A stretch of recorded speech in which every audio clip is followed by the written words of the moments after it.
now, like still I like question whether I like deserve to be here, you know what I mean? I just have such a great respect for all the athletes here. And I was thinking about it today actually, and this year is actually the first year that I qualified for the able-bodied nationals. I ran 45.70, I ran the time. I could run in the able-bodied section of USA's. And I told myself, I said, one way or another, I was going to be here. And the fact that they gave us an opportunity to race and let us Paralympians come in and show us what we got and just have a lane to compete in, like I'm so grateful. And I've never been so proud to represent the Paralympics and take up a lane and just see how fast I can run. So I'm really grateful.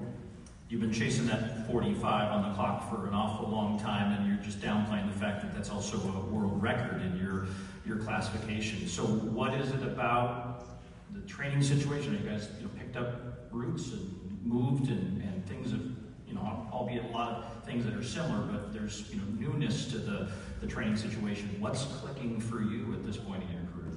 I think I'm just surrounded by incredible people. My coach, Travis Geffer, MC, Noah Moose, like the whole team we got around us. Being around Tara every single day, seeing the way she trains, seeing the intentionality that she brings into practice every day and the joy that she brings. And like Tara said, like once we won, in the Olympics and the Paralympics, it took that weight off of us of like thinking we had to prove something or like get this medal. And now it's just like, why are we doing this? And the answer is because this is what we love to do, and this is what we're passionate about.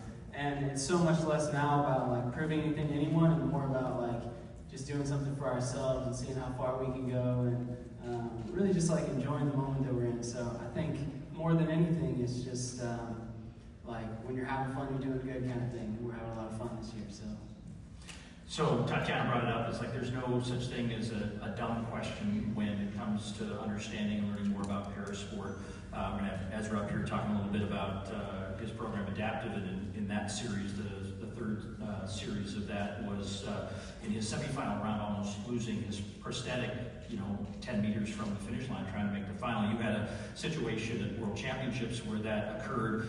So the naive sort of spectators never seen the sport. How does that prosthetic work? How are you able to run on those? And does temperatures like we're seeing in Eugene this summer have an impact? Just help us understand what it takes just to be able to compete at your best. That's a great question. I think, there's so many like little things that will make a big difference in prosthetics, and the way we kind of look at it now is like I've changed my mindset. I used to think of prosthetics as just like an addition to what I'm doing, and now we've turned it to like how can we use the prosthetics as like the vehicle to like find the success, right? So I'm starting to see myself as like a driver, and like the legs, that is my car, you know what I mean? And like getting them right, and like the different angles and the different socks and the volume of it, and like making sure everything is good is like a big part of like the success of making sure like you can run fast. It's a part of you. So it's difficult, it's challenging.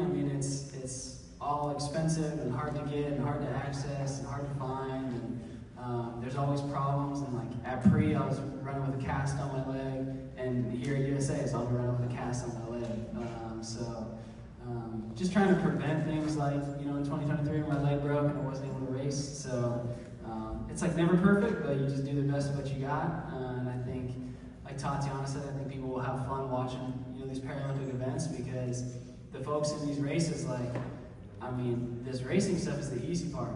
The hard part is getting out of bed and dealing with everything that comes along with having a physical disability and trying to live life in a world that's not really made for people like that. So I think it'll be cool to just see like where this crossroad meets, and I think Paralympians are really good at just doing the best of what they got. And I think all they want is to be seen as great athletes, and we all respect and understand everyone's backstory, but we just want to celebrate the great athleticism that will be on display. So looking forward to that. Last word, of course, has to come from Tara. We are all looking forward to, and hopefully you will be part of the journey to Tokyo, because in 2021 that was the most bizarre thing ever witnessed at an Olympic Games. What do you remember about like getting yourself wired up to compete in front of literally nobody, and what would the opportunity to, the showman that you are, showwoman that you are, to be able to take that stage and have 80,000 people screaming? Yeah, I feel like In Tokyo, I was trying to clap up a crowd, but I was literally just clapping up other coaches, and they did not want to clap for me, which is fine, it's fair. But that silence was so loud. We're so used to fans cheering or screaming your name or just saying something or just hearing chatter, but that was the most uncomfortable setting because you're trying to be amped, you're trying to go win the Olympic gold medal, and it's like no one's there to support you, no one's there to cheer you on. And I just remember driving to the Olympic Stadium, and I was like, this doesn't feel right, like nothing feels right about this. So for us to be able to go back and for Tokyo to be able to redeem themselves of what they had lost, I feel like it's going to be a show. I think it's going to be epic. I mean, Tokyo itself is epic. I just seen it from the bus window, but I'm excited to be in the culture. I'm excited to see the fans. I'm excited to hear them screaming and see track and field in Tokyo again.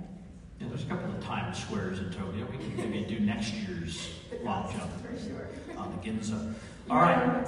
Appreciate you both being here. Enjoy the weekend. Enjoy always having you guys up here to talk about your story. And we're going to grab those mics and let you have a photo op.